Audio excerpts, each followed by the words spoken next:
ডুমুরতলা গ্রামে সেই বছর জ্যৈষ্ঠ মাসের শেষে হরিপদ মণ্ডলের ছেলে নিতাইয়ের দ্বিতীয় বিবাহ হইল। বধূর নাম সুমতি, গরিব চাষির মেয়ে। বাপ শেষ সম্বল বেচে মেয়েকে সাজিয়েছে, গলায় হার, হাতে বালা, কানে দুল। সুমতির চোখ তখনও পৃথিবীর প্রতি বিশ্বাস অটুট। আর হরিপদ হরিপদ সেই বিশ্বাসের দাম জানে, তাই সে অপেক্ষা করছে। সুমতি মা, একটু এদিকে আয়। দেখো মা, নদী পেরিয়ে যেতে হবে রাত্রিবেলা।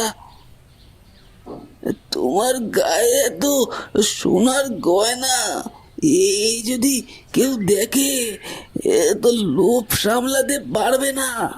তুমি তুমি গয়নাগুলো নিতাইয়ের হাতে দিয়ে দাও, তারপর বাড়িতে ঢোকার আগে পরে নিও। আমরা আমরা আছি তো, চিন্তা কি? এইটুকু বলতে বলতে হরিপদর মুখে একটু কাঁপন আসেনি, কারণ সে যে মানুষ বহুদিন ধরে মিথ্যা বলে, তার কাছে মিথ্যাটা সত্যির মতোই সহজ হয়ে যায়। ডুমুরতলা থেকে মঙ্গলবাড়ি যেতে হলে ডাহুকনালার এই চওড়া নদী পার হতেই হবে। বর্ষার মাসে এই দিনে মেজাজ বোঝা মুশকিল। কখন শান্ত থাকে, কখন হঠাৎ ক্ষেপে ওঠে, বলতে পারে না। বাবু, গতি ভালো ঠেকছে না, ঝড়ের গন্ধ পাচ্ছি গো। এই বজ্জাত, নৌকা চালাতে পারিস না? তোর নাম লিখানো ঘাটে। এতক্ষণে তো পৌঁছে যাওয়ার কথা আমাদের। বাবু, এ তো জল, শক্ত মাটি না। ঝড় উঠলে কি করব বলুন? সেদিন আকাশ সারাদিন পরিষ্কার ছিল, বিকেলেও মেঘ ছিল না। তাহলে এই ঝোড়ো হাওয়া কোথা থেকে এলো? এখন পিছনে তাকালে মনে হয় ঝড়টা আসেনি, ঝড়টা আনা হয়েছে। নিতাই, চলে নামো, এ পার তো কাছেই, সাঁতরে যাও। আমি সাঁতার জানি না গো, একটু থাকো, আমাকে নিয়ে যাও।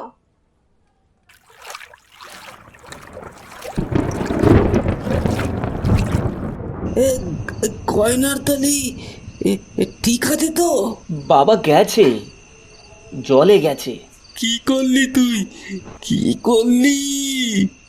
খাঁটি সোনার দাম জানিস? হায় হায়, সর্বনাশ হয়ে গেল, সর্বনাশ হয়ে গেল। সুমতির নাম দিলেন না হরিপদ, একবারও না। জিজ্ঞাসা করলেন বউটা কোথায়, ভেসে গেল কিনা, বেঁচে আছে কিনা। শুধু গয়নার কথা, শুধু সোনার কথা। মণ্ডলবাড়ি যেতে হলে এই বাঁশবন পার করতেই হবে, একটাই পথ। হরিপদ সেটা জানতেন, আর জানতেন বলেই রাতের বেলায় এই পথে আসতে চেয়েছিলেন। কারণ এই বনে রাতে কেউ আসে না, সাক্ষী রাখার দরকার পড়ে না। এখানে এখানে কেউ নেই। কেউ নেই মানে? কি বলছো বাবা?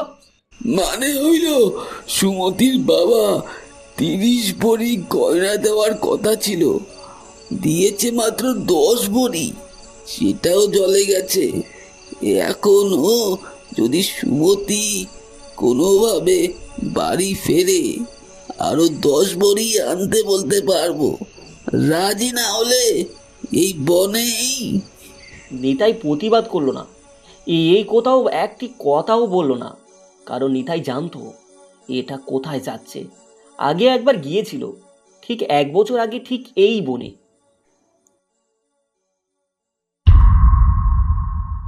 বোমা, তুমি এলে কিভাবে? ভেবেছিলাম তুমি। ভেবেছিলাম আমি ডুবে গেছি, একটা শিকড় ধরে পাড়ে উঠেছি, কিন্তু আপনারা আমাকে খুঁজলেন না, গয়নার থলি খুঁজলেন। গয়না ছাড়া তোমাকে ঘরে তুলবো না। তোমার বাবাকে বলতে হবে আরো 10 ভরি দিতে। রাজি থাকলে চলো, নইলে এই বনেই। বাবার আর সাধ্য নেই, যা ছিল সব দিয়েছে, এখন আর পারবে না। তাহলে তাহলে মর।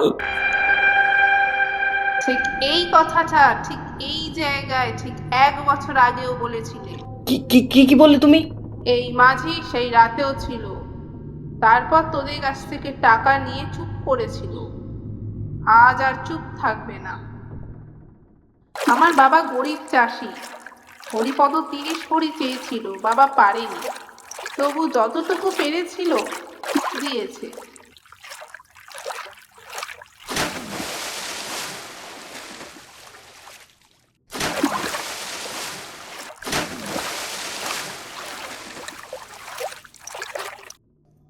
আমার গয়না নিলি, আমার প্রাণ নিলি।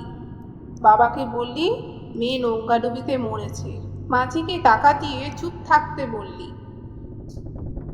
সবটা গুছিয়ে করেছিলি, ভেবেছিলি কেউ জানবে না, কিন্তু আমি জানি। আমি এখানেই ছিলাম 1 বছর ধরে তোদের জন্য।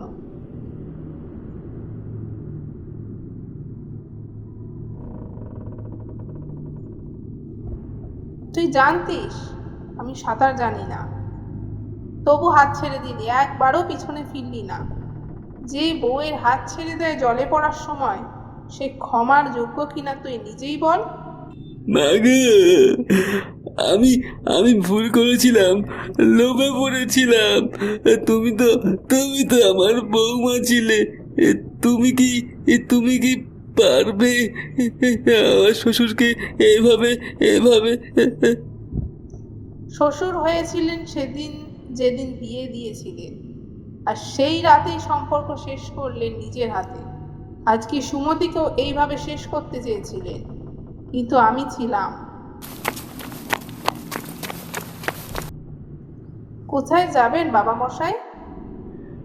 আমি এখন হাওয়া, যেদিকে যাবেন আমি সেই দিকে আছি। ছেড়ে দে, ছেড়ে দে, ভগবান ভগবান। আমি যখন ডুবে যাচ্ছিলাম তখনও ভগবানকে ডেকেছিলাম। তখন কোথায় ছিলেন আপনার ভগবান?